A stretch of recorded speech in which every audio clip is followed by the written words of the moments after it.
Laat ons net 'n oomblik bly staan, ons gaan buig vir gebed. Is daar enige hier wat onthul wil word in gebed voor God, voor wanneer ons julle na die troon van genade neem nou? Die Here gee julle versoek terwyl ons bid. Ons Hemelse Vader, ons nader U troon van genade in die algenoegsame naam van die Here Jesus, U Seun.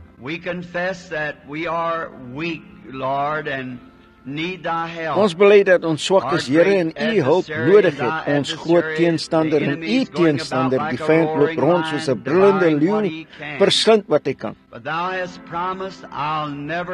Maar U het beloof, ek sal julle nooit begewe of julle verlaat nie. En ons glo dit so plegtig, Here, in die wete dat waar 2 of 3 ook al vergader is in my naam, daar sal ek in hulle midde wees. En ons glo dit met ons hele harte. Mense het briewe ingestuur hier, Vader. En in hierdie briewe is sakdoeke en stukkies lap wat na die siekes en behoeftiges toe gaan. En o Vader God, ons word geleer in die skrifte dat hulle van die liggaam van Paulus sakdoek of voorskote afgeneem het. Bose geeste het die mense verlaat en siektes is genees. Nou, soos ons voorheen gesê het, ons weet ons is nie Paulus nie, maar U bly steeds Jesus, die Seun van God. En ons glo nie dat dit Paulus was wat dit gedoen het nie, dit was U Gees, Here, wat die geloof van die mense beantwoord het. En vandag is daar dieselfde behoefte en dieselfde uitroep, en U is dieselfde God. Mag dieselfde resultate kom, want ons vertrou hulle toe aan U vir daardie doel. U het die hande van hierdie gehoor gesien, en U ken die hart van elkeen. Mag hulle ontvang net waarvoor hulle gevra het. Skink dit, Here, hoor ons nou. En soos ons die woord lees, dra die woord oor aan ons deur U Heilige Gees. En wanneer diens vanaand verby is en ons begin na ons verskillende huise toe gaan, mag ons in staat wees om te sê soos diegene wat van Emmaus afgekom het, was ons harte nie brandende in ons nie. Doen iets vanaand onder ons, net soos U het voor die kruisiging. Dat die wêreld mag weet dat U opgestaan het uit die dood en U nie meer dood is nie, maar 'n lewende Here vir ewig. In Jesus naam vra ons dit. Amen.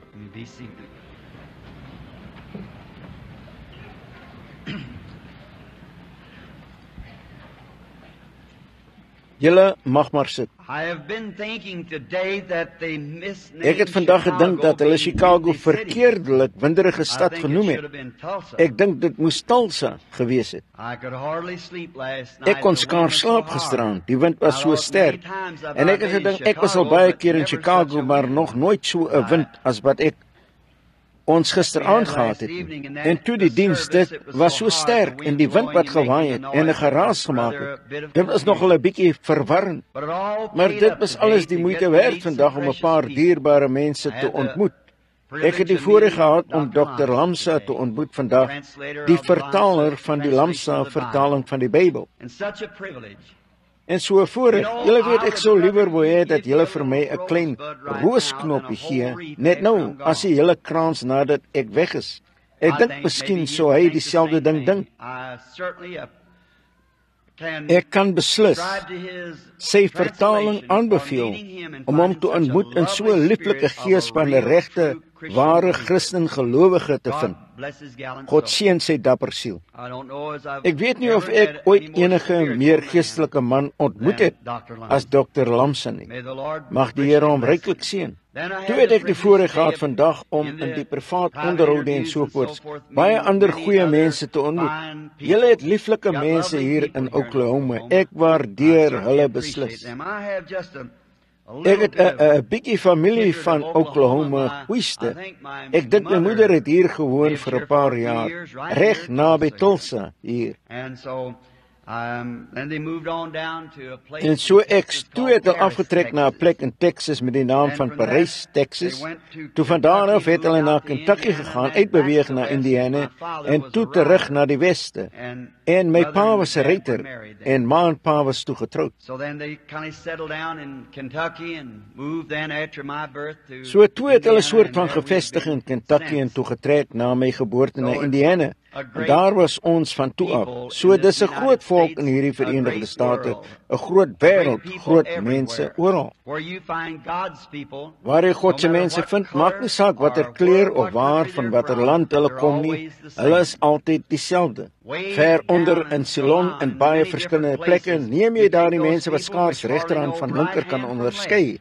Wanneer hulle die Heilige Gees ontvang, tree hulle net dieselfde op as wat hulle doen wanneer julle dit ontvang, sonder om te weet wat regter of linkerhand is, sommige van hulle. En hulle tree op dieselfde manier op as wat julle optree wanneer julle die Heilige Gees ontvang. So ons is dankbaar daarvoor. Ons moet regkom, want vanaand het ons beloof om 'n klein gebedsrytjie vir die siekes te hou. Ek maak nie aanspraak om mense te genees nie. Ek glo nie daar's enige iemand wat dit sou doen nie. Ons sê net dat ons vir hulle bid.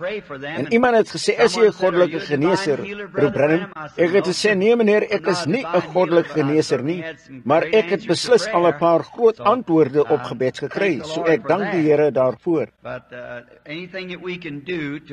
Maar enigiets wat ons kan doen om te help sommige waarvoor ek hier is om te probeer om die laste van die lewe net 'n bietjie ligter vir julle te maak. Dis 'n soort van 'n stryd op enige manier wat jy dit neem, ons almal weet dit. En as ons mekaar se las kan ligter maak net 'n bietjie, dink ek dit wys so 'n ware broederlike liefde en omgee vir mekaar. Now, I want to read from the scriptures tonight. And Saint Matthew, the 12th Nou, ek chapter, wil if vanaand anyone uit die is, skrifte lees in Matteus die 12de hoofstuk. As iemand die skrifte neerskryf, en die 42ste vers van die 12de hoofstuk. Die koningin van die suide sal in die oordeel opstaan saam met hierdie geslag en dit veroordeel. Want sy het gekom van die uiterstes van die aarde af om die wysheid van Salomo te hoor. And behold, greater than Solomon is here. En kyk, meer as Salomo is hier. Jesus had been kindly upbraiding the cities Jesus het soort van die stede en die mense bestraf, omdat hulle nie in hom geglo het nie. En hy het vir hulle al die werke van God gewys. Maar hulle het soort van so kerklik geword, dat hulle eie weë en hulle eie idees gehad het. Net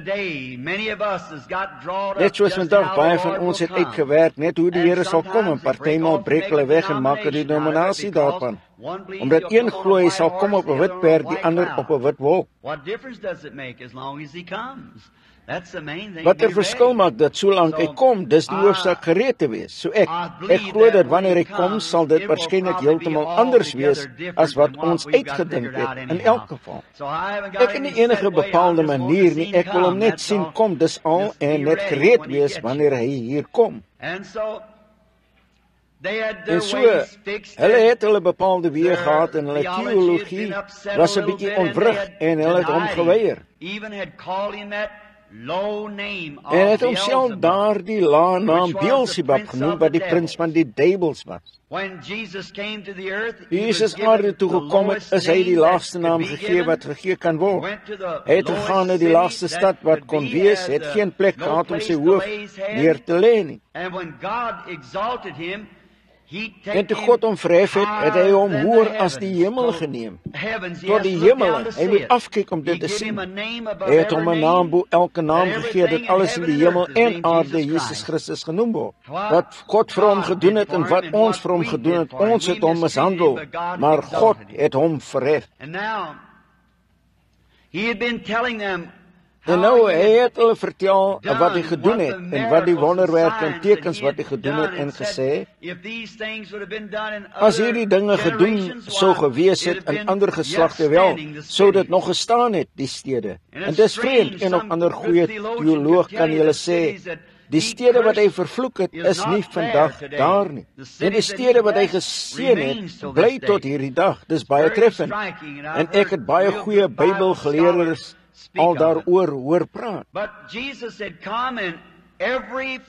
Maar Jesus het gekom in elke vorm van die Messias wat die Bybel hom voorspel het om in te kom. Hy het gekom as die God-profeet. Hy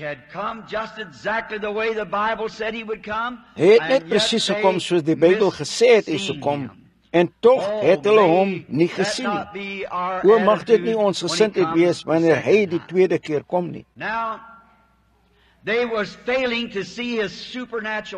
hulle het nie sy bonatuurlike werk gesien nie. Die mense, die kerk het so ver weggekom van die bonatuurlike, totdat hulle nie 'n antwoord aan hulle gemeente kon gee vir die bonatuurlike wat gedoen is nie. So hulle moes dit net as iets klassifiseer, in plaas van om dit uit te dink, hulle gedagtes te laat vaar en na die skrifte te gaan. Wel, in plaas van om dit te doen, het hulle net hulle gemeente geantwoord gesê, wel, hy is die duiwel, dis al. Hy is net 'n fortuinverteller of iets.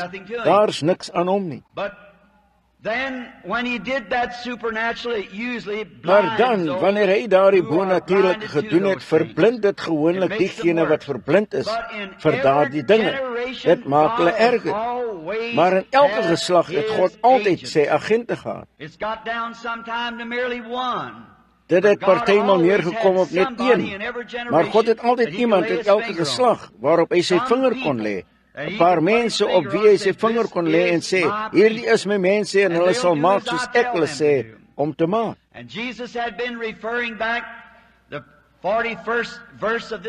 En Jesus het terugverwys, die 41ste vers van hierdie selfde hoofstuk, het hy gepraat oor die dae van Jona en Ninive. Baie mense, ek wil graag net 'n oomblik praat voor ek by my teks kom oor Jona. Soveel mense veroordeel daardie profeet. Hy behoort nie veroordeel te word nie. Die voetstappe van die regverdige word bepaal deur die Here en hy laat alles net presies reg werk. Nou, ek glo God het 'n doel gehad om Jona na Tarsus te stuur in plaas van na Ninive. En ek glo dit was God se doel om sy woord aan die Ninivite te bevestig. Toe Jona op sy pad na Tarsus, het 'n groot storm opgekom soos ons weet. En hy het vir die kaptein van die skip gesê dat hy skuldig was. En hulle het sy hande en voete vasgebind, hom oor die kant van die skip in die water gegooi. Die skrif sê dat hierdie groot vis hom ingesluk het. Ek vergeet nooit, 'n tyd gelede het 'n man vir my gesê wat baie van wetenskap geweet het. Hy het gesê, daardie storie kan nie waar wees nie, Branham. Ek het gesê, hoekom? Hy het gesê die keel van 'n walvis is nie groot genoeg om 'n mens in te sluk nie. Ek het gesê, maar meneer, jy lees net die skrifte nie reg nie. Hierdie was 'n spesiaal voorbereide vis. God het hierdie een net reggemaak. God het 'n vis daarvoor voorberei. Hy het sy keel groter gemaak sodat Jona kon inkom. God kan doen wat hy ook al wil. Die Bybel het gesê dat God 'n vis vir hom voorberei het en wat hom kon insluk, hy was 'n spesiale een. En dan wanneer die vis wat deur die water soek, iets soek om te eet. En wanneer 'n vis gevreet het, as jy jou klein goudvisies voer, hou hulle dop. Hulle sal reguit afgaan na die bodem van die bak en hulle klein vinnetjies op die bodem laat rus nadat hulle gevreet het. Toe nadat miskien hierdie groot vis vir Jona ingesluk het en toe afgegaan het na die bodem van die see. Ek sou nie weet hoeveel faam diep dit daar buite van Ninive af sou wees nie. Maar kan julle die toestand voorstel waarin hierdie arme profeet was? Julle weet, ek dink as enige iemand reg gehad om te sê hy het simptome gehad, sou dit Jona gewees het. Julle weet, kyk na hom, ons wil dink dat hy was afvallig, al was hy nie. En hy was op 'n stormsee in die maag van 'n walvis, hande en voete vasgemaak, seewier oral om sy kop. In die braaksel van die walvis wat op die bodem van die see lê. Nou daar's niemand hier in so 'n slegte toestand nie. Ek is net seker daarvan. Maar net om te wys dat jy nie 'n ware gelowige van God kan verberg nie. Nou, ek kan my voorstel om Jona op sy rug te sien draai en praat van 'n goeie geval van simptome. Hy hierdie kant toe gekyk het, was dit walvismaag. Hier agter was dit walvismaag. Everywhere he looked was whale's belly. He was Oral in waar an hy awful gekyk het was condition, walvismaag. lot of Hy was in 'n sickness. vreeslike But you know toestand, what he baie said? simptome. They are lying Maar weet julle wat hy vanities. gesê het? Hulle is valse nietighede. Hy het gesê, nog een keer sal ek kyk na u heilige tempel, Here. For Jonah remembered that when Solomon dedicated Want that Jona het temple, onthou he dat toe prayed Salomo daardie tempel and toegewy said het, hy something gebid like het this iets in soos his hierdie prayer. in sy gebed, Lord, gesê het, if thy Here, as die people volk be in ergens in die trouble moeilikheid anywhere, is, and then look en towards kyk his dan holy temple na and hierdie pray, heilige then tempel en bid, hear from hoor dan heaven. uit die hemel. And Jonah had faith En in Jona het God geloof in and God faith gehad in en the geloof prayer in die of gebed Solomon. van Salomo, And en God God het hom delivered him verlos from the uit die whale's walvis se maag. Now there's no one here in that battered condition. Nou daar's niemand hier in so slegte toestand nie. Ons is nie in 'n walvis se maag nie en ons sien hier die hand van God beweeg elke aand. En as Jona daardie soort geloof kon plaas in die toestand waarin hy was, In the belly of a whale in the bottom of the sea, in die maag van 'n walvis op die bodem van die see, en geweier het om enigiets teenstrydig met die antwoord op sy gebed te sien, toe hy gekyk het na 'n tempel waar 'n aardse man gebid het en 'n aardse volk die tempel gebou het, how much more ought we to have faith? hoeveel te meer behoort ons geloof te hê om na die hemel toe te kyk waar Jesus aan die regterhand van God sit om voorspraak te maak op ons belydenisse. Wel sekerlik, niks behoort in ons pad te kan staan nie. Jesus, the Son of God, who was crucified, dead, Jesus, die seun van God wat gekruisig is, dood, weer opgestaan het, op die derde dag opgevaar het in die hemel, die Heilige Gees teruggestuur wat aangetuig dat hy hier is. Hoeveel dan? Ons bly kyk, sê, o, kyk na my hand, kyk na my vinger, ek is nog steeds siek op my maag. O, goeiste, dis verskriklik. Nog een keer sal ek kyk na die heilige tempel, Here, waar hy daar sit vanaand met sy eie bloederige klere om hom gedraai, wat voorspraak maak op ons belydenis. Hoe dit so, hang af van waarna jy kyk. As jy na jou simptoom kyk, kan jy nie gesond word nie. Maar weier jy om jou simptoom te sien, kyk na wat God gesê het, dan hang af waarna jy kyk, en die Christen kyk altyd na die onsigbare. Dis die enigste manier wat jy gered kan word, is deur geloof. Jy moet na die onsigbare kyk, en die hele wapenrusting van Christendom is bonatuurlik. Die mense, hoe dit 'n man kan sê dat hy in God glo en preek in 'n kerk en sê hy glo nie in die bonatuurlike nie, wanneer die volle wapenrusting van God, die volle wapenrusting van Christendom bonatuurlik is.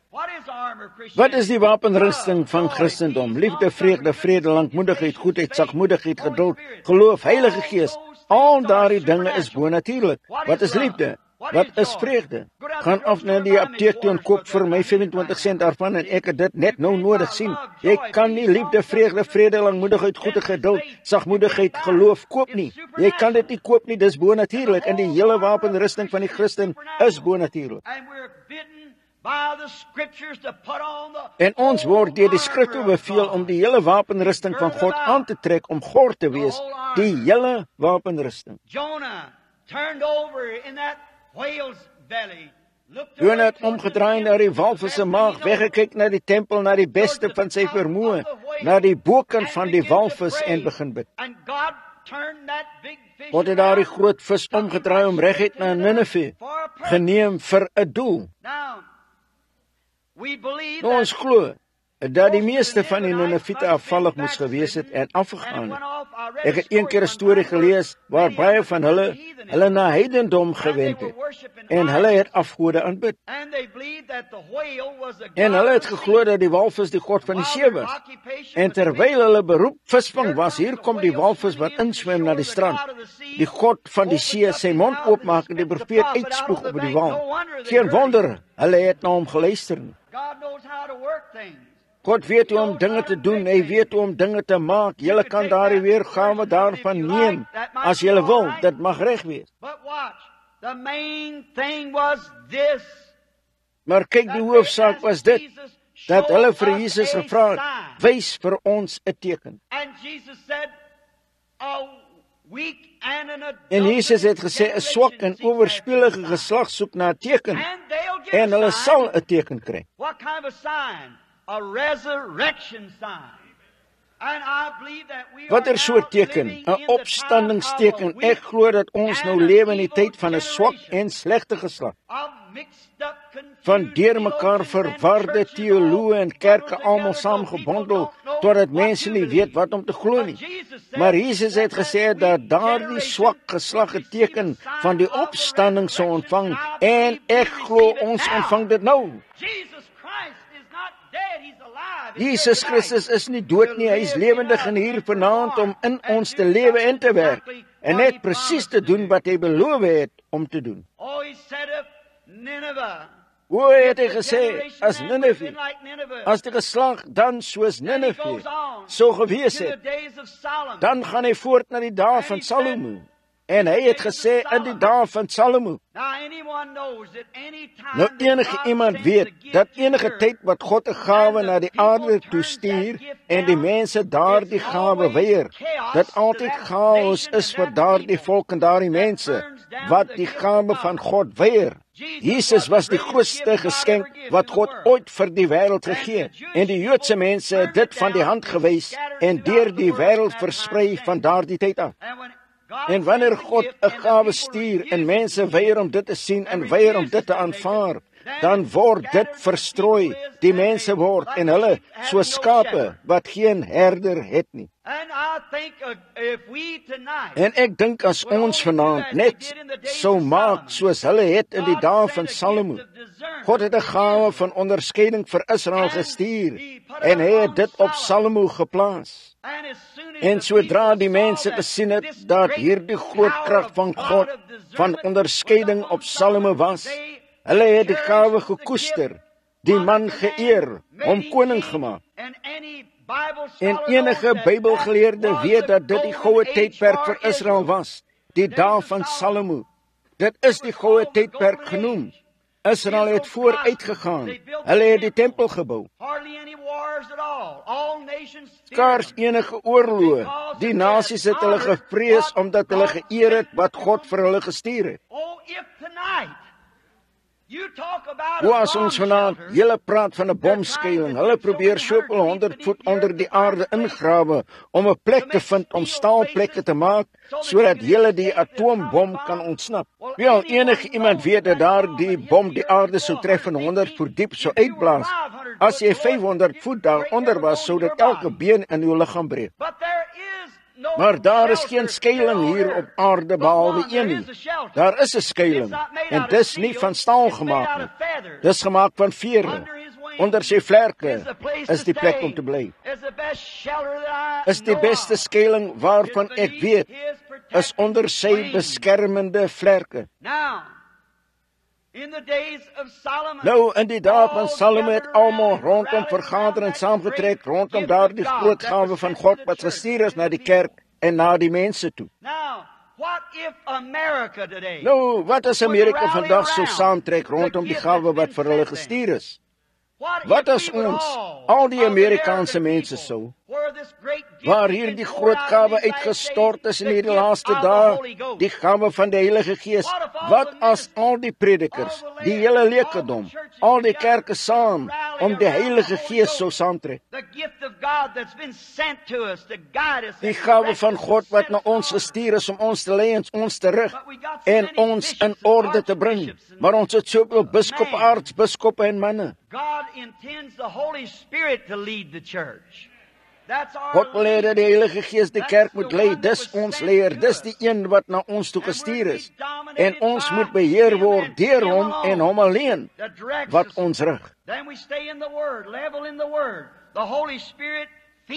Dan bly ons in die woord, gebalanseerd in die woord. Die Heilige Gees voer julle skaapkos, en skaapskos is die Bybel, en dit voed op die Heilige Gees. Die siel wat honger na God, voed op die woord van God.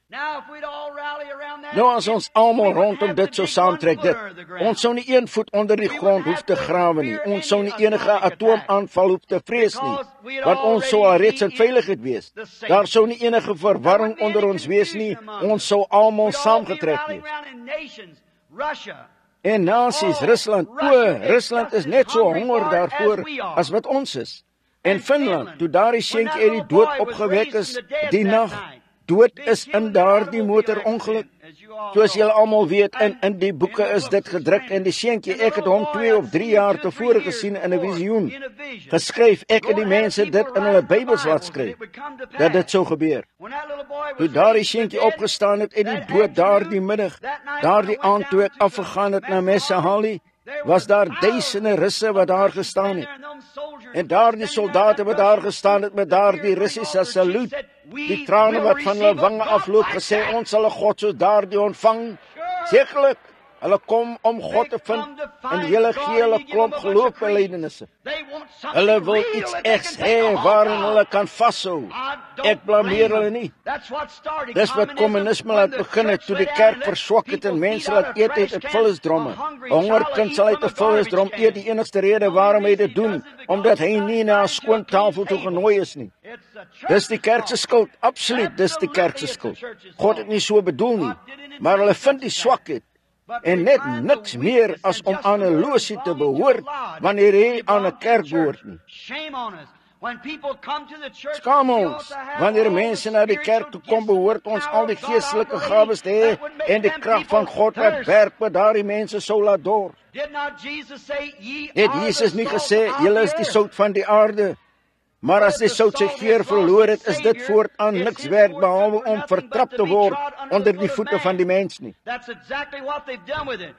Dis presies wat hulle daarmee gedoen het. Toe die sout sy kontak van krag verloor het, toe die kerk sy krag verloor het, word dit niks meer as enige ander losie nie. Dis waar. Maar sout is die geur as dit kontak maak, as dit enige krag daarin het. As jy vleis hier het en sout hier, moet jy hulle bymekaar kry. Dis presies reg om die vleis te red. Dis sout red as dit kontak maak, maar as die sout sy krag verloor het, kan jy dit oral oor die vleis gooi en dit sou in elk geval ruïneer. Dis wat die probleem was. Mense wat by die kerk aansluit en 'n naam by die boek sit sonder om Christus as hulle verlosser te ken, sonder om gevul te wees met die Heilige Gees, manne wat honger na God, wat in die kerk kom en niks vind nie, net die blote, 'n klein intellektuele praatjie oor een of ander ster, maan of so iets, of wie die volgende president gaan wees. Daardie ding is goed, maar nie op die preekstoel nie. Die preekstoel is die oordeelsbank. Dis waar God se krag gepreek behoort te word, in sy krag en sy. Dis presies reg. Maar in die dae van Salomo, hoe anders? Hulle het almal saamgetrek. O, dit was net wonderlik, en toe hulle almal saamgetrek het rondom hierdie gawe, wat het gebeur? Sy roem en die roem van God het begin versprei deur al die verskillende nasies. Nou daardie dae het hulle nie televisies gehad en telegramme en telefone en soorts nie. Die enigste manier wat hulle boodskap gestuur het, was van lip tot oor. En almal wat verbygekom het, die hele Israel, kan julle net voorstel. Israel se hart wat brand wanneer 'n vreemdeling sou verbykom. O, jy moet na die tempel toe gaan. Die Here ons God het 'n gawe gestuur. Dit bly op ons broer Salomo. God het hom 'n koning voor ons gemaak en daardie gawe is op hom. Jy moet kom en die wysheid van die onderskeiding sien wat daardie man het. Waarom die mense sou verbygaan, sou hulle harte bly wees. Hulle sou iemand anders gaan vertel en die roem van Israel het wêreldwyd versprei totdat dit die uiteindes van die aarde bereik het, ver onder in Sheba. Nou, dit was op daardie tydstip, veronderstel ek, die uiteindes van die aarde, van die beskaafde, bekende wêreld op daardie tyd. Daar was 'n koninginnetjie daaronder, en laat ons dink dat sy 'n heiden was. En elke keer wat 'n kameel karavaan sou verbykom, sou iemand wat van bo in Palestina afgekom het, dis al die pad oor die Sahara-woestyn, nou daarna toe sou kom en sê, weet jy wat? Jy moet Palestina toe gaan. Daardie mense daar bo het 'n God en hulle noem hom Jehovah. En hy is nie 'n dooie God nie, hy is 'n lewende God. Hy is nie afgod nie, wel, hy lewe reg in 'n man met die naam van Salomo. Wel, jy het nog nooit so iets in jou lewe gesien nie. Wel, sy onderskeidingsvermoë is ver bo kan enigiets waarin 'n mens kan dink. Hulle het iets waarin jy kan vashou en sê dat hulle God lewe. by hearing. Julle weet geloof kom deur die gehoor. Soveel mense wat getuig, dit het 'n punt bereik dat die koninginnetjie se hart begin ontstel het. Veel naderhand het sy soveel getuienisse gehoor en geloof kom deur die gehoor. Glad nie enige teenstrydigheid daaroor nie. Jy moet gaan kyk 100% reg elke persoon wat kom. Jy behoort daarna te kyk, dis 'n wonderlike gawe van God en hulle het 'n groot God. Wel, hierdie koninginnetjie, laat ons net so daarin dink. Eendag het sy gaan sit en haar heidense geskrifte gelees. Wel, dit het 'n groot God beloof wat in hierdie afgod gewoon het of so iets. En ouma het dit geweet en oupa het daarin gedink en so voort, maar naderhand het sy hierdie getuienisse gehoor. Dit was nie een of ander geskrewe teologie nie, dit was 'n lewende werklikheid. En ek sal julle sê, as daar nie 'n persoon in die wêreld was wat ooit agter die gordyn uitgekom het in hierdie lig, waarin ons lewe, wat lewe genoem word, behalwe wat wonder waarin hy gaan wanneer hy oorgaan van hier af. Dis net 'n instink in 'n mens om dit te doen. Ons almal soek, ons wil weet wat ander kant die gordyn is. Ons soek daarna. Die koninginnetjie het begin honger, gedink, o, as ek glo ek sal gaan, en naderhand sê besluit, ek raak moeg om te luister na ander wat my daarvan vertel. Ek weet nie of dit reg is of nie, maar ek gaan self kyk. Dis hoe om dit te doen. Gaan, vind self uit. Moenie by die huis staan en kritiseer nie. Toe Filippus Nathanael gevind het, het hy gesê, kom kyk wie ons gevind het. Jesus van Nasaret, die seun van Josef. Hy het gesê, nou kan daar enigiets goeds uit Nasaret kom. Hy het gesê, kom kyk, dis die beste ding om jouself te oortuig. Kom vind uit. Filippus het vir Nathanael die beste antwoord gegee wat enige mens kon gee. Kom, word self oortuig. Wel, die vrou het gedink sy sou gaan en oortuig word, of dit reg was of nie. Maar nou, sy het baie dinge gehad om te trotseer, baie meer as wat ek en jy het, om die waarheid te probeer uitvind. Eerste ding, voor sy kon gaan, sy was 'n koningin. Sy het groot gesag gehad en sonder twyfel dat haar naam op die groot kerkboek daar baie gewigtig was. So die eerste ding wat sy behoort te doen sou wees om met haar heidense priester te gaan praat en om toestemming te vra of sy die kerk kon verlaat en opgaan en uitvind oor hierdie ander godsdienst. Wel, julle kan julle net voorstel watter soort antwoord sy gekry het. Wel, ek kan net daar die heidense priester sien, julle weet wat daar staan sê. Nou, wag 'n bietjie, dogter, jy weet, jy wil nie ydelle filosofie soos daardie volg nie.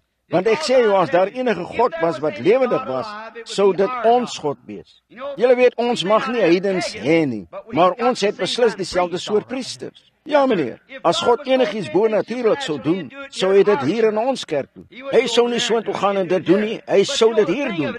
Maar julle weet, die ding daarvan is, God doen dit waar hy wil en hoe hy wil, en dit hang nie van ons af om God te bevraagteken nie.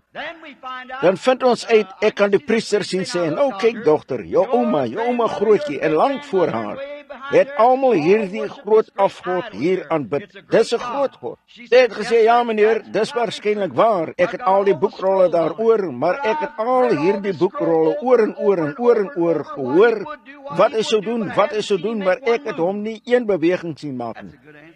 Dis 'n goeie antwoord. Ek het nie een ding gesien nie. Al wat ek sien is 'n stuk klip wat daar sit. En as dit alles wat jy het, broer, is jy net so omtrent in so 'n sleg toestand as wat sy was. Dis reg. Een of ander groot stuk klip van 'n gebou of so iets wat genoem word. Hierdie is my kerk, hierdie is my denominasie. Hulle is reg, maar dis nie waarvan ek praat. Ek praat van 'n lewende God. Een wat nie dood is nie, een wat net nou lewe. Een wat hier is net so werklik as wat hy ooit werklik was. Hy het dit beloof. En toe sê sy, wel kyk meneer, ek het hom nog nooit sien beweeg nie, ek het hom nog nooit enigiets sien doen nie, my ouma het hom nog nooit enigiets sien doen nie, en haar ma ook nie, en ek het gelewe tot hierdie tyd. En ek hoor dat daar een is wat lewe, ek gaan om hom te sien, maak nie saak wat jy dink nie, ek gaan in elk geval. Ek hou van haar moed, vind self uit. Sy het gesê, nou as dit nie reg is, sal ek terugkom en vir jou sê, dit is nie reg nie, maar ek sal in my hart weet of dit reg is of nie. Nou, ek kan my voorstel, voor sy begin het, dat sy 'n paar gedagtes naar gedagte gehad het, soos hierdie, wat as dit nie reg is nie? Of wat as dit reg is? Nou as dit reg is en daar is 'n lewende God wat beweeg, lewendig onder mense, En wat homself lewendig toon, nie 'n klip nie, maar 'n lewende God as dit is, gaan ek dit ondersteun met alles wat ek het. Dis die moeite werd. En sy het kamele opgesal en groot vragte silwer, goud, mirre, wierook geneem. Sy het gereed gemaak om te begin. Nou sy mag dit gedink het. As dit waar is, sal ek dit ondersteun, maar as dit nie waar is nie, sal ek my geld terugbring huis toe.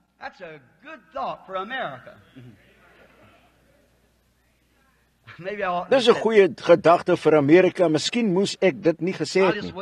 Ek sal net 'n oomblik wag, dit baie diep laat insink.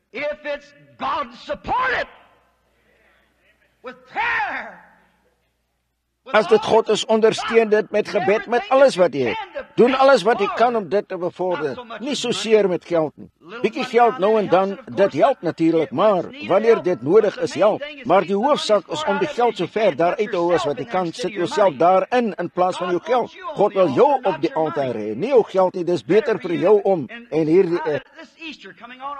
die Paasfees wat kom, maak my altyd net soort van halfpad geestelik siek. My geestelike gastronomie kan dit nie verteer wanneer hulle opgaan in 'n groot pot lelies op die altaar sit nie. God wil nie lelies op die altaar hê nie, hy wil jou op die altaar hê. Altaar is nie gebou vir lelies nie. Kan jy net so gedink en jy sien wat gebeur het? Die altaar is vir jou gebou. Jy is die gawe wat op die altaar wil wees. Sy het gesê, as dit nie so is nie, sal ek terugkom met my geld. Nou, toe sy haar kamele gereed gekry het, en natuurlik is daar nie een van daardie mense daaronder wat moeg gaat nie, miskien.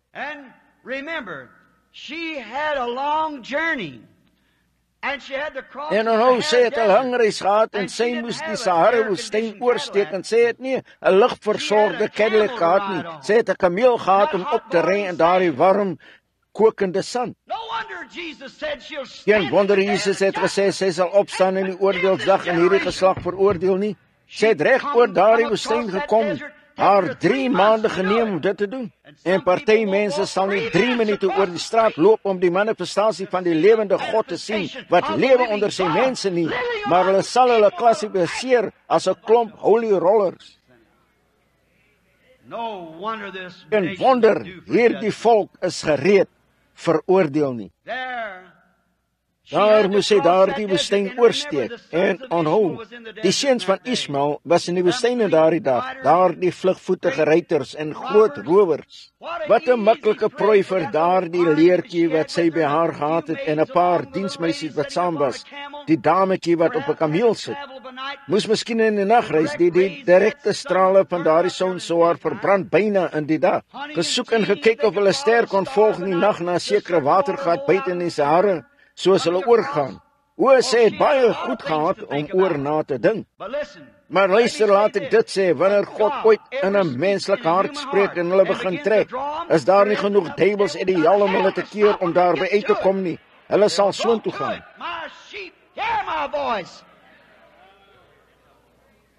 My skape hoor my stem, iets begin grawe in 'n mans hart, daar se God iewers, ek is op soek na hom. Hy sal soek en beweeg en opspoor en omkeer totdat hy dit vind. En soos Dawid gesê het in die vergange dae, wanneer die diepte roep na die diepte, as daar 'n diepte is wat roep, moet daar 'n diepte wees om daarop te reageer. Luister, as daar geen skrif was wat vir my sê dat daar goddelike genesing was nie, julle mense wat hier sit vanaand, sou ek steeds glo dat daar was. Kyk, voor daar 'n skepping kan wees, moet daar 'n skepper wees om die skepping te skep. Miskien is dit Griek vir julle, maar luister hier. Hier 'n tyd gelede het ek gelees in 'n koerant, 'n stad onder ons, waar 'n klein seentjie die uitveers van potlode afgeëet het. En die onderwyser was baie ontstel daaroor en het 'n boodskap aan die ma gestuur. Die ma het die kereltjie buite op die stoep gekry, besig om die pedaal van 'n fiets af te eet. Rubber. So sê het hom onder na die kliniek toegeneem en hulle het die kereltjie ondersoek en hulle het uitgevind dat sy liggaampie swaal nodig gehad het. En daar was swaal in die rubber. Maar voor hy swaal wou hê, moes daar ook een of ander soort swaal daar buite wees om op daardie begeerte te reageer. Of hy sou dit nooit wou hê nie. En solank as wat mense soek en honger en dors en uitroep vir die krag van God, moet daar 'n krag van God iewers wees om daarop te reageer. Voor daar 'n skepping kan wees, moet daar 'n skepper daarin wees om daardie skepping te skep. Wanneer 'n man verlang om God te sien, moet daar 'n God iewers wees wat daardie verlang in hom geskep het. As die diepte roep na die diepte, moet daar 'n diepte wees om daarop te reageer. Want die diepte moet eerste daar wees om die uitroep te skep wat in jou is. Nou daardie vroutjie was op haar pad, alles teen haar. Maar toe sy eenmaal 'n gevoel gekry het dat God 'n ware God was, God werklik was, het sy begin dors.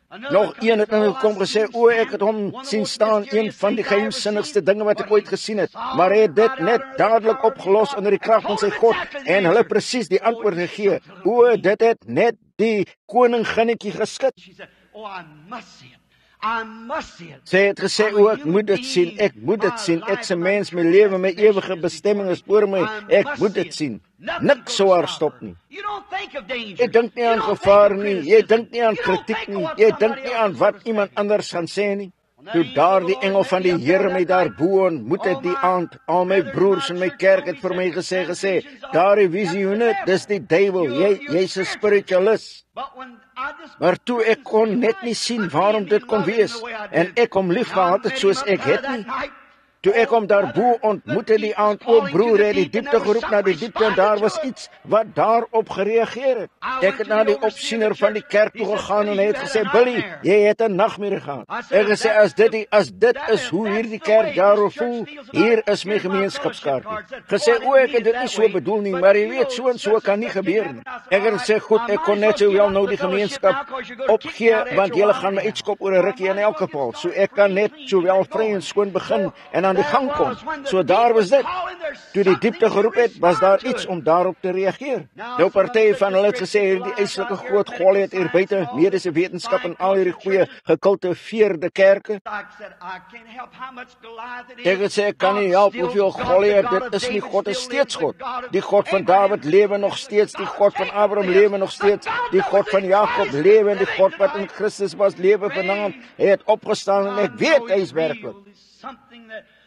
Daar's iets wat maak nie saak wat die probleem is nie, jy wil gaan in elk geval, maar daar, jy het 'n doelwit, en as jy die regte motief vir daardie doelwit sal hê, sal jy daar kom. Jy moet die regte motief vir jou doelwit hê, dis hoe ek altyd die wil van God vind eers. Dink of dit die wil van God is, dan my motief en my doelwit daarmee. As dit die regte motief is, dan die doelwit het ek. As God sou sê, gaan hiernatoe en preek vir hierdie groep. Ek sou sê, wel, hoeveel sal ek kry in 'n liefdesoffer? Natuurlik is dit alles vals gestel. Ek kry $100 per week. Maak nie saak of ek preek of nie. Dit handel dit af so, maar selfs voor dit, voor ek op die salaris was, maak nie enig verskil waar dit was nie. Die regte doelwit is om te sien wat jy kan doen vir die koninkryk van God, gaan waar jy jou lei om te gaan. Maak nie saak waar dit is, of dit klein of gering is nie. Ek het nooit my dienste toegelaat om te groei of enigsins groot te word nie. Ek het nie veel geld nodig nie. Ek het een agterkantjie van 'n karavaan met 2 tikmasjiene daarin, 2 kerels wat ek betaal, dis al. Want hoekom? God mag my roep na 'n plek hier oorkant toe. Net onlangs het ek 'n lewing gehou in 'n kerk wat 20 kon huisves. Dan as hy wil hê ek moet oor see gaan en preek vir 100,000 of 200,000, wat dit ook al is, hy plaas dit op iemand se hart om my so te stuur op dieselfde tyd wat hy met die roeping gee. Hoor, daar's niks soos dit nie. Lewe vir hom, vertrou hom dag na dag, lei waar die diepte roep. Die vrou het gesê, ek gaan in elk geval oor die woestyn, ongeag van enige van die dinge wat mense gesê het, maak nie saak nie, sê het voort te gaan. Wel, uiteindelik het sy by die poort aangekom. Ek kan haar al die kameel se vragte van hulle sien aflaai en die God in die tent sit. Nou, sy het nie net gekom om te sê, ek sal ingaan, ek het van hierdie evangelis gehoor. Ek sal ingaan en gaan sit, maar as hy een ding sê teen my kerkdoktrine, sal ek reguit opstaan en uitgaan. Dis die 1960 weergawe daarvan. Mense het beter geweet in daardie dag. Ek dink dit wys swak opvoeding in die eerste plek. Dis reg. As dit enigiets teenstrydig met my is, as hy een woord sal sê, sal ek reguit opstaan en uitgaan, ek sal nie meer na hom luister nie. Nee meneer, ek sal nie na hom luister nie. Sien, jy kom nie met die regte soort motief nie, jy kom nie met die regte doel wat om God te probeer vind nie. Jy probeer net jou kennis opgewerk kry, jy het nog nie 'n honger na God nie. Jy begin honger vir God, sal jy bly tot dit verby is, so sê het. Sy het haar tent afgelaai en alles in gereed gemaak en daar buite in die paleis of iewers gekamp en gesê, ek gaan hier bly tot ek dit deurgekyk het. As dit reg is dit reg, as dit verkeerd is dit verkeerd. So ek kan my voorstel om haar te sien afgaan in Jerusalem en al die Hebreëse boekrolle koop wat daar was, om uit te vind van presies watter aard die God was waarvan hulle gepraat het. Julle dink julle die ewige lewe en hulle getuig van my. As die dinge wat hy gedoen sien word nie skriftuurlik is nie, moet jy dan nie glo nie. Dis hoe sy so maak, die boekrol neem en sê, nou laat ons kyk watter soort God hierdie Jehova is. En sy het goed opgelees, sy het gesê, ek weet net wat hy nou gaan wees. Nou as julle dit net so doen, as die mense van Amerika net soveel gehoorsaamheid so hê, as hulle net absoluut so hê, soveel oorweging aan God skenk, het hy beloof om dit te doen? Is dit sy wil? Het hy beloof hy so? Is dit die Heilige Gees? Van watter aard is dit? Hoe tree dit op? Dis wat julle behoort te doen. Vind uit of die Heilige Gees is. Loop nader en sê, ek glo God almagtige, glo Jesus is sy seun, ek neem. En aangeneem word, was nog nooit so iets nie. Jy word nie aangeneem, dit is om gebore te word uit die Heilige Gees. Gebore uit die Gees. Kyk hoe die dinge reg is, ondersoek dit en kyk of jy veronderstel is om besprinkel te word of gedoop te word deur onderdompeling. Kyk of jy veronderstel is by die kerk aan te sluit of te wees of die Heilige Gees te ontvang. Ek was in die Branham familie volgende Woensdag 51 jaar. Hulle het my nooit gevra om by die familie aan te sluit nie. Ek is 'n Branham gebore, dis waarom. En jy word gebore in die kerk van die lewende God. Dis 'n ondervinding, jy word 'n nuwe skepsel, jy's 'n kind van God, 'n seun van God. En as die Gees van God in jou woon, sal dit getuig van sy eie woord. As een sê, wel dit was vir 'n ander dag, onthou, jy het nie die Gees van God in jou nie. As die Bybel gesê het, Jesus Christus dieselfde gister en tot in ewigheid sê op 'n sekere manier, onthou dan, is dit die duiwel in jou. Dis reg, dis nie God nie. God sê, ja meneer, elke woord is amen, amen. Ek het dit geskryf, amen. Maar in die ou tye, toe hulle beweeg is deur die Heilige Gees, het die Bybel geskryf. Hoe kan die Heilige Gees dit ooit ontken? Ek skree nie op julle nie. Ek was gewoond om buite te preek, so ek weet, julle is nie hardhorend nie, maar ek's nie. Ek voel net godsdienstig, dis al ek net. Ek voel net baie goed. Dis die Heilige Gees, want ek weet die ding waarvan ek praat is die waarheid. Dis God se waarheid. Daar het vrou het daar na toe gegaan. Ek kan my voorstel dat sy die eerste dag gesien het, haar hare sommer vinnig gekam en haar gesig gewas en so toe gegaan het. Sy het gesê, ek sal sien by die hele gemeente, hier was mense van oral vergader in die groot howe. En naderhand, nadat hulle party van die psalms gesing het, kan 'n pastoor Salem miskien uitstap na sy sitplek toe, gaan sit op sy troon. En die eerste ding hier kom 'n geval op, en sodra dit opgekom het, sy gesê, nou, sal ek hier na kyk, en kyk hoe hierdie werk, ek het gehoor, daar was soveel wysheid. Nou kyk na daardie arme vroutjie, of wie dit ook al is, wat daar staan, ons sal sien. Toe dit by Salem gekom het, het hy haar presies die regte ding vertel. Haar hartjie het begin klop, goeieste, dit moet waar wees, laat ons hierdie boekrolle sien, net presies reg, dit moet reg wees. Dag na dag, het verbygegaan, sy het gesit, sy so ingaan, miskien in die nag, gesit by die kerslig, gelees, die skrifte gelees, Jesaja gelees, al die profete gelees, gereed gemaak, gewonder net wat sou gebeur. Terug gaan die volgende dag en daar dieselfde God sien, waarvan sy gelees het wat lewe in een van sy menslike sterflike skepsels, wat homself verklaar deur daardie man so onderdanig aan God, dat God deur hom gewerk het. Nie die man was net 'n man soos ek of jy. Hierdie is nie die kerk vandag nie, dit is nie. Petrus het die berg van die verheerliking genoem eenmaal die heilige berg. Ek glo nie die apostel het heilige berg bedoel nie, want die berg was nie heilig nie. Dit was 'n heilige God op die berg. Dit is nie die heilige kerk nie, dit is die Heilige Gees in die kerk wat hy heilig maak. Dit is nie heilige volk, heilige man nie. Daar is nie so iets soos 'n heilige man, heilige kerk of heilige hierdie of daardie nie. Dis die Heilige Gees in die kerk, in die mense, die Heilige God wat homself deur die mense beweeg. Dis reg. Die fontein, die onuitputlike fontein van die lewe is Christus. Jy kan nie sy groot liefde en krag en gewilligheid om vir jou te doen uitput nie. Sy goedheid en genade, dis bo menslike begrip. Ons lê net daarin en baie daarin, dis al in sy genade. Toe het sy dopgehou dag na dag, uiteindelik het dit 'n tyd gekom dat haar gebedskerk geroep is, of wat dit ook al mag gewees het, mag nie 'n gebedskerk gewees het nie, maar wat dit ook al was, haar tyd het aangebreek om voor hom uit te stap.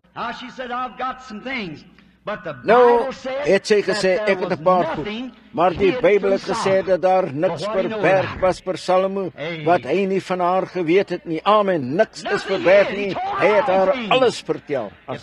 Wat 'n soort gees was dit op Salomo? Salomo, nee meneer, dit was dieselfde gees wat met die vrou gepraat het by die put, en vir haar gesê het waarom sy in oorspel geleef het. En sy het gegaan en vir die mense gesê, kom sien 'n man wat vir my al die dinge vertel het wat ek gedoen het.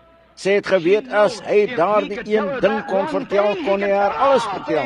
En daar was niks verberg wat Salomo haar nie vertel het. Wat het sy gesê? Weet julle wat sy gedoen het? Sy het in die openbaar gestaan voor die gehoor mense en sy het gesê, alles wat ek van jou gehoor het, al die dinge wat ek van jou gehoor het, hulle was waar en meer as wat ek ooit van jou gehoor het. Sy het self die ondervinding gehad. En as jy nie glo dat die Heilige Gees werklik is, wat jy daarvan gehoor het nie, kry net self die ondervinding en kyk wat gebeur. Kyk of jy nie sal sê, meer as wat. Ek het al gesien hoe mense die seëninge van God geniet en ek het gedink dit was goed, so ek wou dit hê. Maar wanneer jy dit kry, dan sal jy sê, dis meer as wat ek ooit gesien het. Want dis iets wat met jou gebeur het, wanneer Christus homself in die openbaar, nie in 'n intellektuele vorm nie, maar in 'n nuwe geboortevorm. Daar bo gestaan, nie net dit nie, sy het erken dat daardie man God in hom gehad het en dit was 'n gawe van God. Sy het gesê, alles wat ek gehoor het is waar en selfs meer as wat ek gehoor het. En sy het gesê, geseënd is self die manne wat by jou is. Geseënd is die manne wat daagliks hier by jou sit, wat sien dat daardie groot gawe van God werk. Geseënd is die mense wat by jou is, wat staan.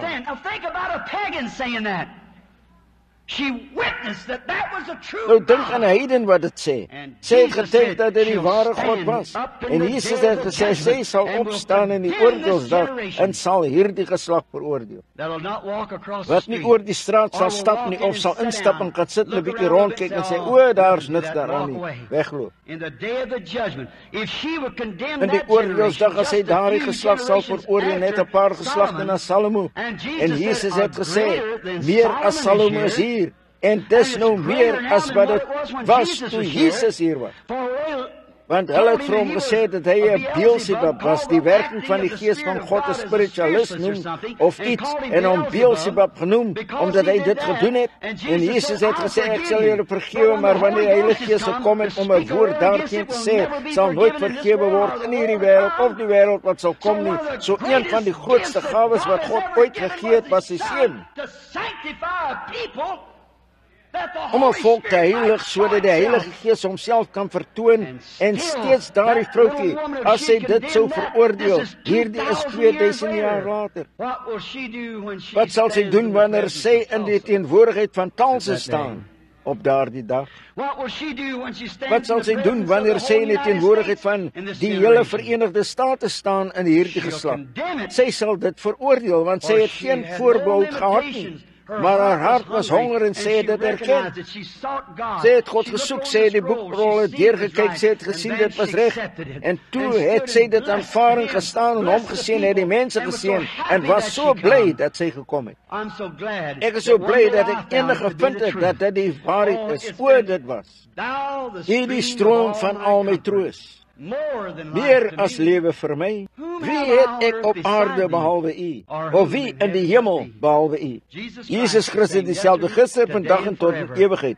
Laat ons hom aanvaar, die ware gawe van God, die seun van God, in die vorm van die Heilige Gees. Laat ons hoofde buig. Voor julle bid met julle hoofde gebuig en julle oë toe. Hoeveel wil graag onthou word in gebed vanaand sê, Broer Branham, onthou my voor God. Ek erken dat die Heilige Gees hier op aarde is vandag, dat die groot kragte van God steeds deur gelowiges werk, soos Jesus beloof het. Die werke wat ek doen, sal julle ook doen. Hy wat in my glo, Johannes 14, hy wat in my glo, die werke wat ek doen, sal hy ook. Hoe het hy homself bekend gemaak as Messias? Deur die geheime van hulle harte te ken. Dit was altyd 'n teken van God deur die eeue heen. Wil julle graag onthou word? Steek julle hande op. God seën julle oral. Soos u gesê het in u woord, Here, geseënd is die oë wat kan sien en die ore wat kan hoor. En waarlik kan geen mens kom tensy u hom trek nie. Ons dank u vir die Heilige Gees. Ons dank u vir hierdie mense wat hier is vanaand wat die Heilige Gees ontvang het. Ons bid, Hemelse Vader, dat almal hier wat dit nie ontvang het nie, dit vanaand sal ontvang. Their hearts from unbelief. And may they just reinig hulle harte van ongeloof en mag hulle net eenvoudige en kinderlike geloof dit glo bely, hulle hart oopmaak en hy sal beslis na hulle woning toe kom. Skenk dit, Here. Die dienste kom nou nader, Here, na 'n gebedsry waar u diensknegt, ek sal bid vir die siekes as dit u wil is. Ek bid, Here, dat as daar sondaars hier is, ongelowiges, hulle mag teoloë wees. Hulle mag stoere kerklidmate wees, maar as hulle nog steeds nie die Heilige Gees ontvang het, of aan hom glo nie, is hulle steeds ongelowiges. Waarlik, Here, Abraham het God geglo, en dit is hom tot geregtigheid gereken. En toe het God hom die seël van besnydenis gegee, as 'n bevestiging van sy geloof.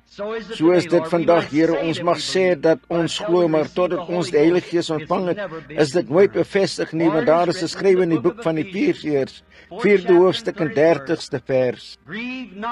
Bedroef nie die Heilige Gees van God nie, waar hele perseel is tot die dag van hele verlossing. Laat dit vanaand wees, Here, dat u baie sal perseel in die koninkryk van God tot die dag van verlossing. Mag hulle volle gelowiges word vanaand en u dit bevestig deur vir hulle die Heilige Gees te gee. Oh Lord, I would pray thee, God, let him come now and just humble our hearts. O Here, ek wil bid tot u, God, laat hom nou kom en net ons harte verneder en ons bring by 'n punt waar hy deur ons en in ons kan werk om sy wil te bewerk en om sy wil te doen. For we asked it in Jesus' name. Amen. Want ons vra dit in Jesus naam. Amen.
Almighty One.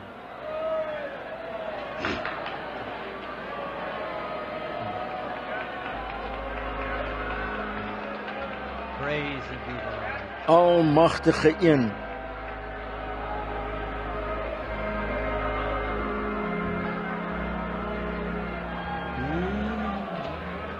Praise die Here. Nou as jy verstaan, vriend, dis die Gees van die Here wat spreek. Nou die Bybel het gesê as een spreek, gee ander een die uitleg. Nou die Here het gesê hy was gereed om julle oë te ontsluier en homself aan julle te wys. O, hoe wonderlik. Is julle nie bly daaroor nie? Wonderlik. Watter gebedskaartjies is uitgegee? Gee. My seun het gesê hulle het 50 gebedskaartjies uitgegee. Gee 1 tot 50. Ons sal daardie kaartjies roep net 'n oomblik. En nou gewoonlik vir die laaste paar aande het ons nie gebedskaartjies gegee nie. Ons het onderskeidings gehad, net die mense wat gebid het. Hou julle daarvan? O, ek hou net daarvan. Maar baie mense wil hande op hulle gelê hê en ons is net hier om dit te doen. Ja, meneer. Nou gee nommer 1, wie het dit? Gebedskaartjie nommer 1 nou. As hy die hoëpriester is, sê die Bybel, hy is dieselfde gister, vandag en tot in ewigheid. Glo jy dit, liewe suster? Goed. Glo jy dat hy is? Glo jy dit, dametjie wat hier in die stoel sit? Glo jy dat hy die hoëpriester is? Goed. Nou, hy kan aangeraak word deur die gevoel van ons swakhede. As ek kon, my dierbare mense, as ek kon, sou ek reguit afkom, soontoe en rond gaan deur die gebou en almal hier genees. Ek sou dit net graag wou doen. Ek glo, julle glo dit. Ek sou dit doen, maar ek kan nie. Ek kan dit nie doen nie. Dis al reeds gedoen. Jesus het dit gedoen. Hy kan nie julle sondes vergewe nie. Hy het hulle al reeds vergewe. Maar nou, dit sal julle niks help totdat julle dit aanvaar, julle dit glo nie. Jy sê, ja Here, ek aanvaar wat U vir my gedoen het. Dan is jy gered. En dan sê jy, ek wil hê U moet my genees, Here. Hy het dit al reeds gedoen, dan moet jy net aanvaar wat hy gedoen het. Nou, hy is die hoëpriester wat sit aan die regterhand van Almagtige God, wat voorspraak maak op ons belydenis op erkenning. Dis dieselfde woord, so wat ook al. Nou, hy kan niks vir ons doen voordat ons reeds sê dat hy dit gedoen het nie. Ons moet dit bely of dit erken dat hy dit gedoen het, dan kan hy daaraan werk en voorspraak maak. Is dit reg, broers? Is dit die skrif? Voorspraak maak volgens ons belydenis. Nou, die Bybel het gesê in die boek van Hebreërs, ons het sommige van die beste geleerdes in die wêreld vanaand wat hier sit. In die boek van Hebreërs dat daar geskrywe is dat hy nou 'n hoëpriester is wat vir ewig lewe. Voorspraak maak op ons belydenisse. En hy is ook 'n hoëpriester wat aangeraak kan word deur die gevoel van ons swakhede. Ons kan hom aanraak met ons swakheid. Dan as hy 'n hoëpriester is en hy is wat aangeraak kan word deur die gevoel van ons swakhede, dan as hy dieselfde is, Hebreërs 13:8 het gesê, hy is dieselfde gister, vandag en tot in ewigheid. Nou, en hy het gesê, die werke wat ek doen sal hulle ook. Nou, watter werke het hy gedoen om mense laat verstaan dat hy die Messias was? Sien, omdat hy hulle die teken van 'n profeet gewys het, dat hy Messias was. Hulle het dit geweet, want Moses het gesê dat hy 'n profeet sou wees. Hoeveel verstaan dit? Hoeveel weet dat Jesus gesê het in Johannes 5:19, Voorwaar, ek sê vir julle, die seun kan niks uit homself doen, behalwe wat hy die Vader sien doen nie. Dan het Jesus self, daardie woord is waar, het hy nooit een wonderwerk gedoen, totdat God hom 'n visioen gewys het oor wat om te doen nie.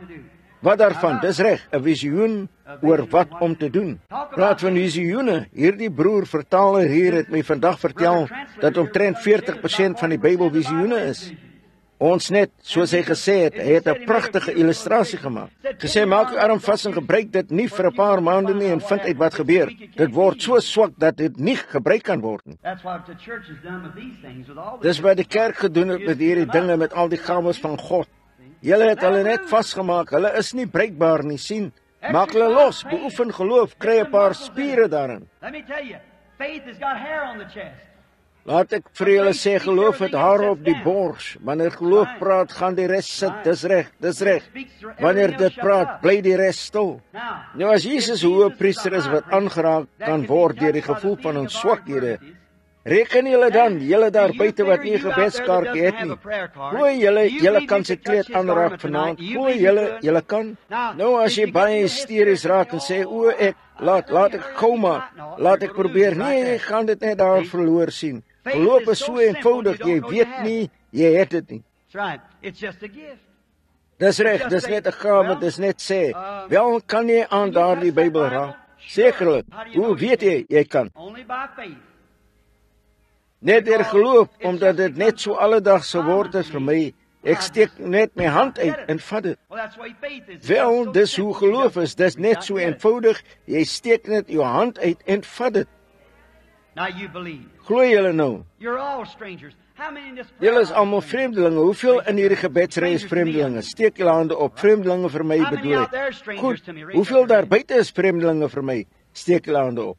Nou, ons is nie in een of ander Ouija bord soos die duiwel nie. Ons is hier buite voor hierdie spreiligte en voor die mense in die teenwoordigheid van God om God te vra om te doen wat hy gesê het hy sou doen. Nou hierdie ry hier is nie 'n onderskeidingsry nie. Ons weet ons bid net vir hierdie mense. Onderskeiding kom van daar buite af sien. Hierdie mense as hoeveel weet dat wanneer jy sou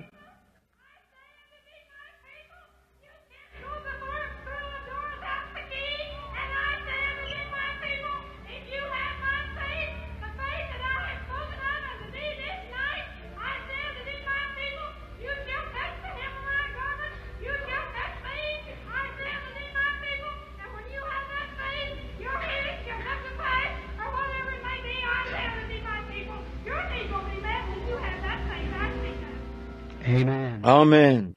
Ek geloof. Sagmoediglik, ek geloof. Nou net, ek wil julle in die gebedsry hê. Nou, hou die gehoor dop. Sien en bid julle en vra net die Vader. Vader God, U ken my behoefte en U weet dat ek genesing nodig het. Sal U my help? Just come like that poor little woman with that blood issue, and she touched the border of his garment and was made whole.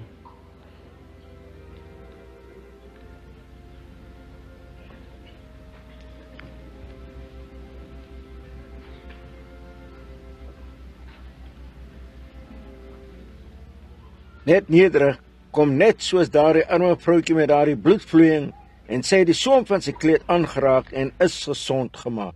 Hier oorkant in die hoek, het jy jou hand opgesteek 'n rukkie gelede. Wil jy genees word?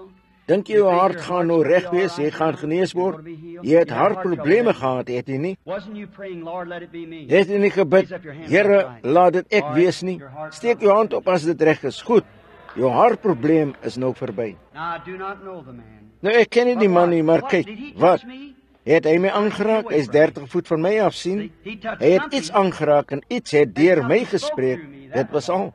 Was nie ek nie, ek's net soos hierdie mikrofoon hier is heeltemal stom sonder dat daar iets is om daardeur te praat en dis hoe ons is. Hoe ken ek daardie man? Ek het nooit geweet wat. Hoe sou ek weet wat verkeerd was met hom? Ek weet nie. Hier, dat julle weer mag weet, hier sit 'n man hier reg agter wat lê aan hartprobleme, 'n klein blou blaadjie aan met sy oop hemp. Dis reg, is dit nie meneer? Goed.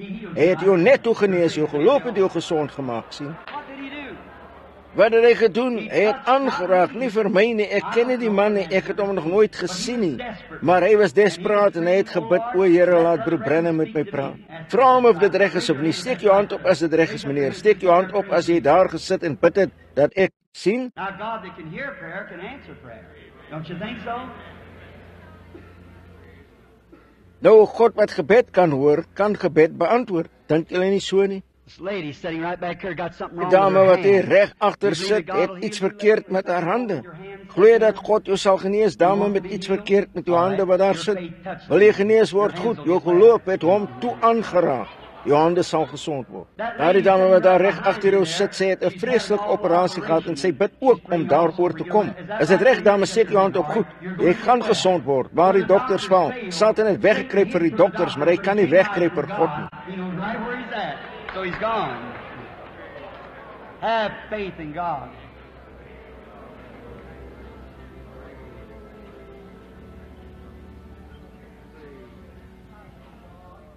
Hy weet reg waar hy is, so hy is weg. Hy geloof in God. Hierdie dame wat net hier oor kan sit naby aan waar daardie baba daarheen en weer gesis word, sy bid oor 'n voetprobleem. Maar glo jy dat God die voete sal genees as jy dit glo? Goed, staan op dames sodat hulle sal weet van wie ek praat. Dis reg, jy net daar suster. Sê net vir hom dat jy hom liefhet. Het jy hom lief? Goed, dan kan hy huis toe gaan en gesond wees. Die Here seën jou. Dis baie goed. Terloops, toe jy gaan sit het, was daardie dame reg langs jou so opgewonde met daardie blaasprobleem, maar dis ook weg, suster. Staan net op jou voete en aanvaar dit ook, so jy's genees. You believe with all your heart? Now, you see, now we know His presence is here. Glo julle met julle hart? Nou, julle sien, nou weet ons sy teenwoordigheid is hier. Nou wees eerbiedig, nou as enige iemand weet dat wanneer 'n visioen tref, dit jou verswak. Hoeveel weet dit? Hoeveel weet dat die seun van God gesê het hoe 'n vrou sy kleed aangeraak het, hy gesê het, wie het my aangeraak? And he looked around and said, I perceive that virtue, that strength. En hy het rondgekyk en sê, ek sien dat deeg, dis krag van hom uitgegaan het. En dit kos krag, wat sou al hierdie mense hier, as die seun van God, een vrou wat hom aanraak, en daar 7 of 8 mense daaroor kan dan sien, en julle raak steeds aan, as ek net praat, julle sien, dis julle geloof. Maar nou hierdie ry hier, glo julle, nou Jesus het gesê, vir hulle wat geglo het, sal hierdie tekens volg. Kyk nou die aan die verbygaan het, ek hande gelê op 'n seentjie blind, reggie daar uitgestap met die trappe begin afgaan, en sy sig ontvang. Hoeveel was hier toe dit gebeur het? Sekerlik klein seentjie blind gebore, omtrent 16, 17 jaar oud. Begin om terug te skree, o broer Branham, ek kan sien, sekerlik. Ek kan nie genees nie, ek kan net 'n opdrag gehoorsaam sien, dis wat ek hier doen. Toe hy vir my gesê het, hierdie dinge sou gebeur. En laat ek julle nou iets vertel, die nuwe bediening wat opkom sal so ver bo kan hierdie wees, totdat dis, ek het dit al 4 of 5 keer sien werk, daar's baie van die mense wat by my is, wat weet, dat dit waar is, ons is gereed vir 'n groot uur. Maar dat julle mag weet, hier is 'n goeie persoon wat hier staan, ons is vreemdelinge vir mekaar, is ons dame, ek en jy. Wel, hy het nie. Maar ek het geen idee wat is die vrou nie. Jy het iets gesê, suster, ek nie. O, ek het al voorheen vir jou gebid. Natuurlik sou ek dit nie weet nie. Koeste, ek weet nie wat nou verkeerd is met jou nie, God. Of as ek God weet dat ek jou nie onthou nie, sien. Maar net dat die mense mag sien dat God net so groot is hier, daar buite. Dis net waar jou geloof ook al is. Net nou, net om te kalmeer, sien, ek probeer myself van julle afgooi om te keer dat julle geloof hierdie kant toe trek. En die voor jy jou kom kry, so ek net reguit verwel, jy kan net te veel verduur nie. Bid vir iemand, draai om, verander die onderwerp. En bid weer vir iemand net om krag op te hou, om my belofte te hou, om hande op die Amerikaanse mense te lê. Ons hoef dit nooit oor see te doen nie, net een ding wat uitgespreek word, soos daar die hele groep staan net op, verlaat rolstoel en alles, en gaan huis toe, dis alles verby sien. Maar daar soveel verwarring van verskillende leringe hier in Amerika, hulle weet nie wat om te glo nie, dis reg. Een sê o, telepathy, ander een die duiwel, een sê doen hierdie. En arme mense, luister julle, laat elke mens se woord alleen wees in God se waar. Dis net die enigste manier om dit te sê. Hy is hier. Hy het julle alreeds genees, aanvaar julle dit net. Nou kyk dames, die Here Jesus iets van jou aan my sal openbaar, dat jy weet ek weet niks van jou af nie, en as die Here Jesus iets aan my sal openbaar, dat jy weet dit moet bonatuurlik kom, sou dit jou beter laat glo, dit sou. So dit die gehoor beter laat glo, nou sê is naby aan my hier, sien, net baie naby. Hierdie is dieselfde prentjie van Johannes 4, 'n man en 'n vrou wat vir die eerste keer ontmoet wat hier sit, net miskien was die pytjie panorama soos hierdie, nou Jesus het met haar begin praat. Nou jy is nie die vrou nie, ek's nie hy nie, maar sy gees lewe nog steeds, sien. In daardie tyd was dit in die vlees wat die seun van God genoem was, en nou is ons aangenome seuns van God deur sy genade, sodat sy werke kan voortgaan, sien, en hom nog steeds verklaar. Die dame is baie siek. Sy het 'n vroulike probleem, damesprobleem, dis reg. As dit reg is, steek jou hand op. Glo jy nou? Ek bly voel iemand sê, hy raai dit. Op om dit te dink, jy skade die diens, ek raai dit nie. Dis die krag van God. Hier, staan net 'n oomblik stil. Sien nou, net om dit uit hulle verstand uit te kry. Laat ons sien, ek weet nie wat dit was nie, maar net 'n oomblik voor ek dit kry, ja. Jy was by 'n dokter, dis 'n vrou. Ja, nie net dit nie, jy's gereed vir 'n operasie, dis reg. Jy het 'n nierprobleem. Jy het 'n blaasprobleem. Jy's nie van hierdie staat nie, jy's van Missouri. Jou naam is mevrou Hildred. Nou gaan terug soontoe en word gesond gemaak. Jy glo? God seën jou suster.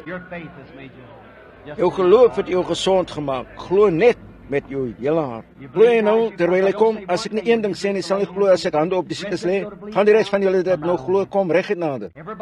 Bid almal nou vir hierdie mense. Vader in die hemel, mag die krag van almagtige God op die vrou rus en haar genees. Amen. Goed, kom, glo jy suster, wat as ek vir jou gesê het, jy is genees terwyl jy in die stoel gesit het, toe dit op jou gekom het. Dis weg. Glo jy nou suster, hierdie hele kerk bid vir jou. Ons hemelse Vader, ek lê hande op haar en vra vir haar genesing, in Jesus naam, amen. Kom, nou jy weet dat ek weet wat verkeerd is met jou. Maar as ek niks sê nie, sal jy in elk geval glo. Gaan eet dan jou aandete, jou maagprobleem met jou verlaat. Jy kan gaan eet. Glo jy, suster? Met die naam van die Here Jesus mag sy genees word. Kom meneer, glo jy die hartprobleem met jou verlaat hoe jy 'n paar minute gelede opgekom het? As ek vir jou gesê dit het, sou jy dit glo? Gaan op jou pad sê net, dank U Here Jesus. Kom maar, glo jy met jou hele hart, suster, en daardie artritis sal weggaan en jy sal gesond gemaak word. Here, ek bid dat U dit sal skenk in Jesus naam. Amen. Kom suster, nou jy weet ek weet wat verkeerd is met jou, nie waar nie? Wil jy ek moet jou sê? Ek glo jy wil goed. Nou jy is baie jong daarvoor, maar jy het 'n senuweeagtigheid. Dit is reg, 'n verstandelike senuweeagtigheid, ontstelting. Jy raak baie moeg laat in die middag en laat goed val. Dis presies wat jy doen. Jy het 'n verstand wat dink jy steek altyd brûe oor voor jy by hulle kom. Vergeet dit, gaan huis toe. Jesus Christus maak jou gesond. Glo met jou hele hart. Kom. Vader God, in die naam van die Here Jesus bid ek dat U hierdie vrou sal genees en gesond maak. Amen.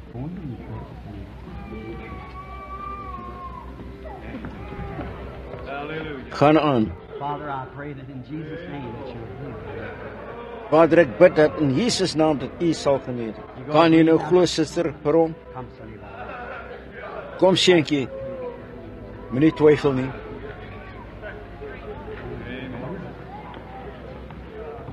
Gaan jy vir hom glo met u hele hart, suster?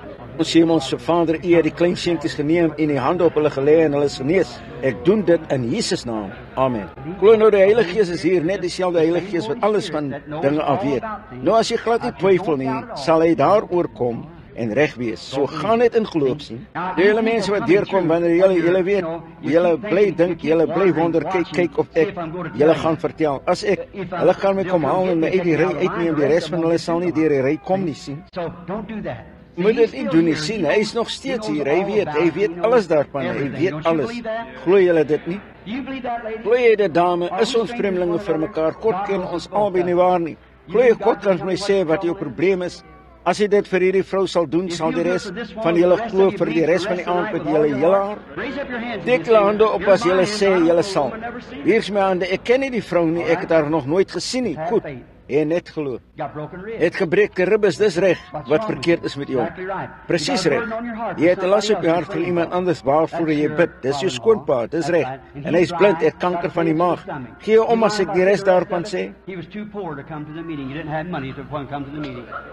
Hy was te arm om na die diens toe te kom. Hy het nie geld gehad om na die diens toe te kom nie. Hier sit dit op hom in die naam van die Here. Neem my sakdoek en sê vir hom, hy sal gesond word.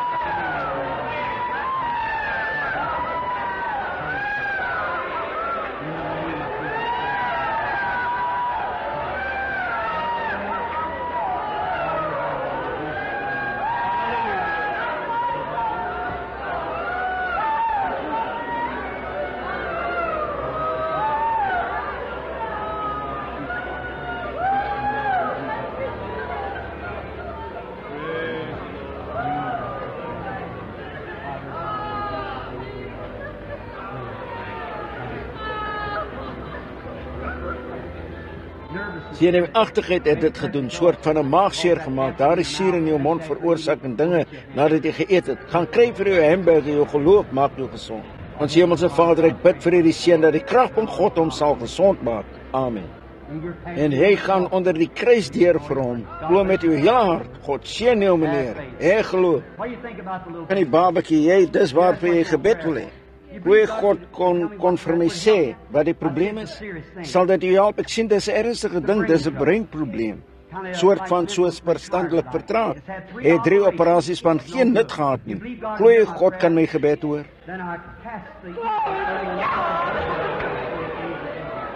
Dan dryf ek die bose uit. Moenie twyfel nie, hy sal regkom.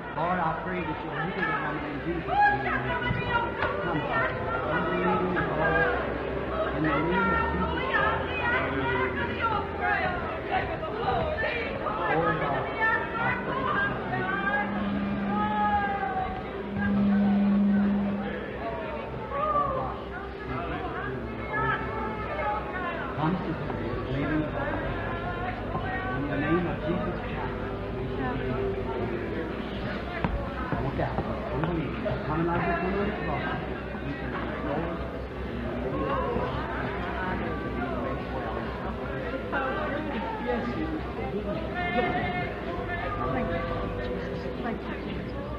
Go believing with all that's in you.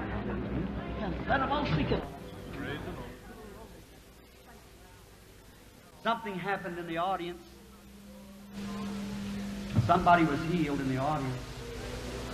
Just a moment. Iets het in die gehoor gebeur. Iemand is genees in die gehoor, net 'n oomblik. Ek sal dit kry. Are you the one Is jy die who's een grateful? om voor gebid te word? Glo jy God iets verkeerd in jou longe? Het probleme in jou longe? Jy het pas 'n senuwee-instorting gehad. Jy is nie van hier nie. You're from California. You're a minister. Mr. Also. Go home be well. Jy is van Kalifornië. Jy's 'n prediker. Meneer Alsem, gaan huis toe. Wees gesond. Oh Lord. Here, kom, ek bid in Jesus naam dat U dit sal skenk, Here. Kom, dierbare suster. Everybody pray. Bid almal nou, dis swakheid. Bid. In Jesus naam bid ek, Vader, dat U haar sal genees. Heer, glo met U hele hart en jy kan jou trompet verwyder in die naam van Jesus Christus. Ja, ek weet jy het. Glo nou, hierdie krepel seentjie. Heer, ek bid dat U die seentjie sal genees, mag hy terugkom, loop en juig in Jesus naam. Amen. Don't doubt me. You believe with all your heart. All right, come, sister dear. Believe with all that's in you. In the name of the Lord Jesus, may she be healed. Come, brother, with all the faith that you can. In the name of Jesus Christ, may you be healed. Amen. Come, little lady. Oh, Father God, in the name of Jesus Christ, may she be healed. Pray Bid all die hele the kerk, church, bid pray nou saam, together. net wat as This dit is your julle children kinders is passing wat through hier here. deurgaan. Come, oh God, I pray that you'll heal the little lad and make him well in Jesus' name. Please, come, sir. Lord, in the name of Jesus Christ, grant his request, Father.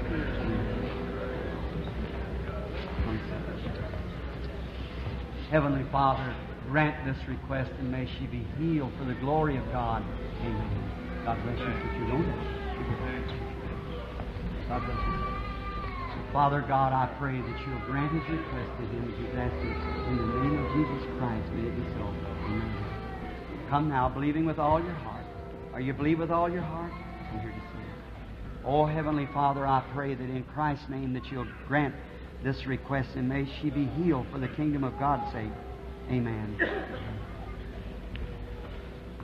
In the name of Jesus Christ, may you be healed, Father, for the kingdom of God's sake. Amen. Look how many people's praying for you out there, Dad. You've got to make it. You've got to do it. Hallelujah. Father God, in the name of Jesus Christ, grant her healing for your glory. Grant it. You believe Wil jy vir die kleintjie bring hom hier? O God, moenie meer twyfel nie, sien laat. Jy probeer, maar moet dit nie doen nie. Vader, vervloek is die duiwel wat hierdie kwaad gedoen het. Mag die kind gesond word. Glo jy dat God dit gehoor het? Ek sê jy om seker te wees dat jy sal weet, sit 'n touwtjie om sy kop en dan meet jy dit vanaand. Knip die touwtjie af, dan môreoggend of môre aand voor hy terugkom, meet dit weer. En wys my dan hoeveel dit gekrimp het. Sit dit hier bo op die preekstoel en kyk hoeveel dit krimp tussen nou en môre.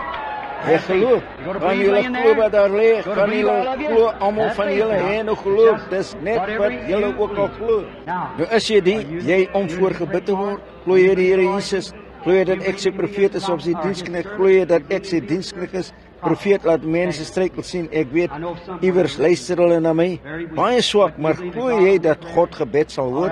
Goed. Luister, jou probleem is in jou sy, dis reg. Jy het 'n geliefde waarvoor jy bid en daardie geliefde is in soort van 'n kranksinnige geval.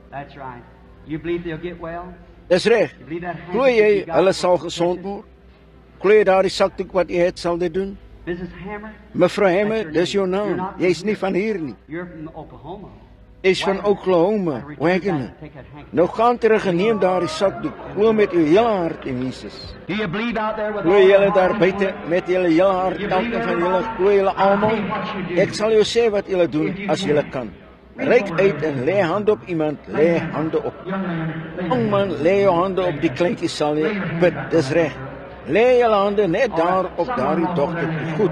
Iemand loop soontoe en lê hulle hande op hierdie dame op die bed. Almal van julle is julle gelowige sê amen. Eer broers, nie een van hierdie mikrofone, elkeen van julle. Buig julle hoofde, Jesus Christus, die Seun van God wat nou teenwoordig is, ken julle harte. Ek is so swak, ek kan dit nou skaars uithou. Julle kan die toestand besef. Jesus het gesê, vir hulle wat geglo het, sal hierdie tekens volg. As hulle hulle hande op die siekes lê, sal hulle gesond word. As jy gelowig is, lê net jou hande op iemand, bid vir hulle, en hulle sal vir jou bid. Maar ek kan vir julle almal bid, en God sal my gebed verhoor. God sal die hele gebed verhoor. En ek gee nie om wat verkeerd is met julle nie. Glo julle nou net, en julle gaan gesond word. Almal. 'n Klein dogtertjie wat krepeel was, wat in die rolstoel gesit het, het opgestaan in die naam van die Here. O Here, ek bid dat die krag en genade voldoende sal wees op hierdie tyd in die mense se harte, soos die koningin van Skeba mag hulle vandag staan, bewys God is in die midde van sy mense.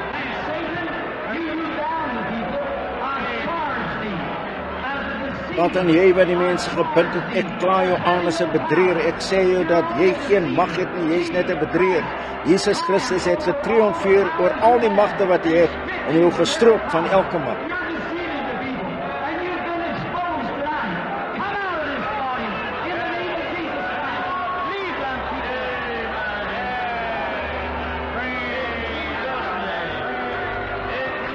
Jy mislei die mense en jy is vanaand ontbloot, kom uit hierdie gehoor uit in die naam van Jesus Christus, verlaat na die mense.